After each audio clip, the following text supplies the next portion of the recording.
हम सभी जानते हैं कि वंदे मातरम की 150वीं वर्षगांठ भारत के राष्ट्रगीत के रूप में इस वर्ष मनाई जाएगी।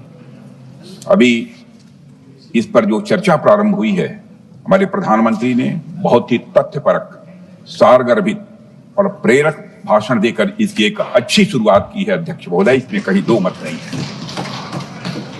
यह वंदे मातरम भारत के इतिहास, वर्तमान और भविष्य के साथ जुड़ा हुआ है।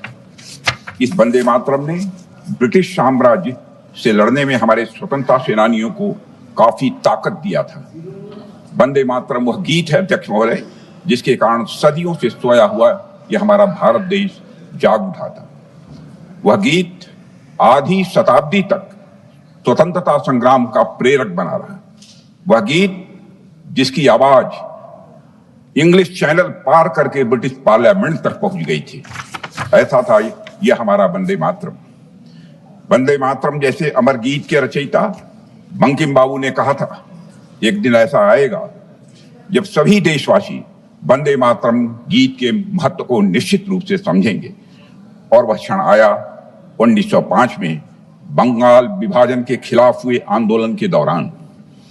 इस आंदोलन के समय वह गीत धरती से आकाश तक गूंज उठा था।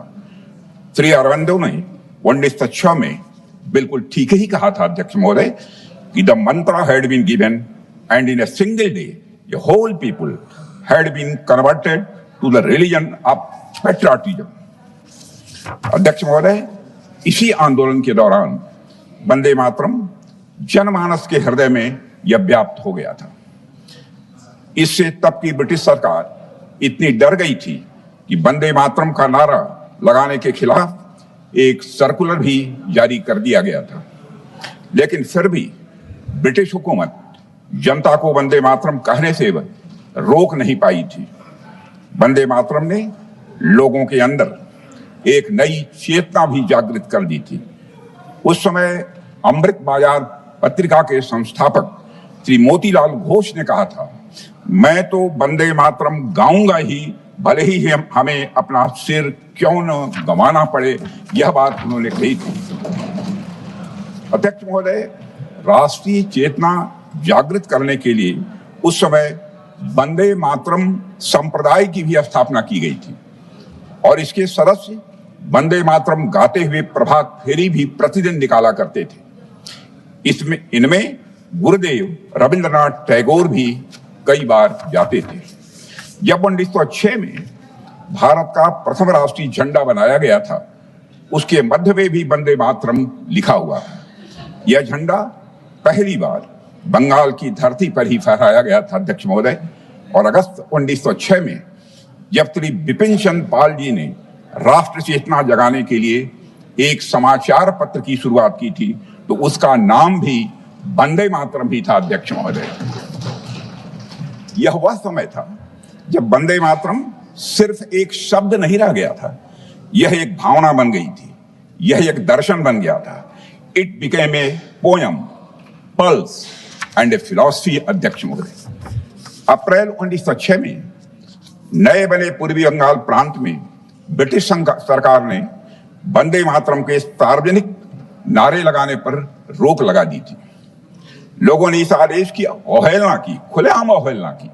विश्वनाथ मुखर्जी ने अपनी किताब वंदे मातरम का इतिहास में इसका उल्लेख करते हुए लिखा है कि लोगों पर लाठियों की बारिश होती रही पर जब तक उन्हें होश रहा तब तक वे वंदे मातरम का नारा ही लगाते रहे, अध्यक्ष महोदय। उस्मानिया विश्वविद्यालय में भी वंदे मातरम का नारा लगाने पर रोक लगी थी।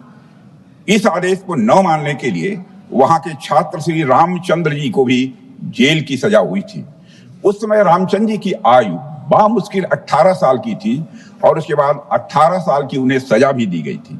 उन्हें वीर सावरकर जी ने वंदे मातरम रामचंद्र की उपाधि से नवाजा था। अध्यक्ष महोदय, वंदे मातरम सिर्फ बंगाल में सीमित नहीं रहा है। यह भारत में उत्तर से दक्षिण और पूरब से लेकर पश्चिम तक फैल गया था। पंजाब, तमिलनाडु, बॉम्बे प्रेसिडेंसी, सभी जगह लोग वंदे मातरम बोलने लगे थे। एक दूसरे का अभिवादन भी वंदे मातरम बोलकर करते थे।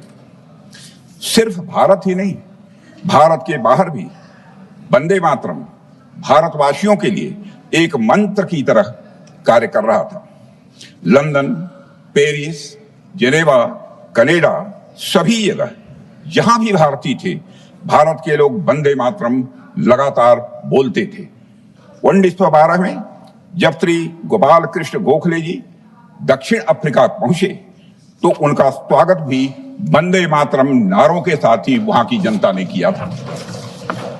अध्यक्ष महोदय, वंदे मातरम के साथ शहीद भगत सिंह और शहीद चंद्रशेखर आजाद जी के पत्र प्रारंभ हुआ करते थे। मदन लाल ढींगरा जी का आखिरी शब्द भी वंदे मातरम था। फांसी पर जाते समय क्रांतिकारी सूर्य सेन के होठों पर भी वंदे मातरम था। खुदीराम बोस की जुबान पर भी वंदे मातरम ही था। अध्यक्ष महोदय, इसलिए वंदे मातरम सिर्फ एक गीत नहीं है, यह हमारी राष्ट्रीयता का सूत्र है, भारत की अंतर आत्मा का यह स्वर है।